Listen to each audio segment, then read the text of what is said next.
mababasa mo naman kaagad eh. Ang motibo dyan is perpetuation in power. So lahat ng threat sa power mo, sisirain mo talaga. It's very obvious. Sa lahat ng naririnig mo, nakikita mo na ginagawa, ang motibo dyan is ayaw ko na bumaba sa akin na ito forever. Kaya sirain ko kayo lahat. Wala akong pakialam kung totoo man o hindi ang paninira ko sa inyo. Basta lang masira kayo. Yan yung motibo dyan. It's all about politics. Everything is all about politics and power. Eto na, gumagalaw na, papunta na to sa impeachment.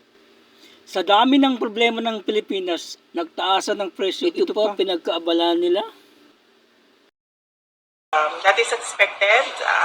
Lagi namang pinapag-usapan among members of the House of Representatives ang impeachment at naririnig naman namin lagi yon base sa mga sinasabi ng mga kaibigan doon sa loob. Expected na natin yan dahil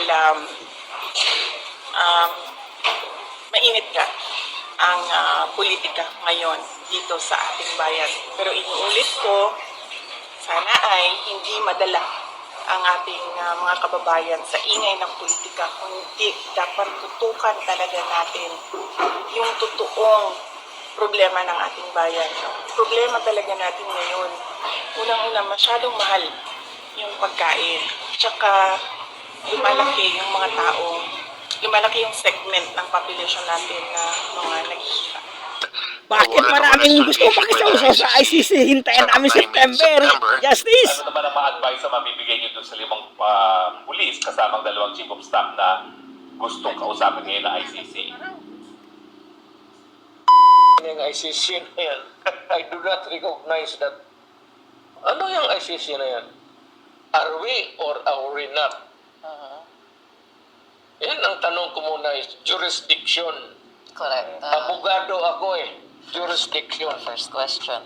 Fiscal ako whenever I face a case dito sa korte everyday magtanong ako dyan. Do I have the power? May jurisdiction ba ako dito sa kasong in prosecution? ICC? No. ICC, oh.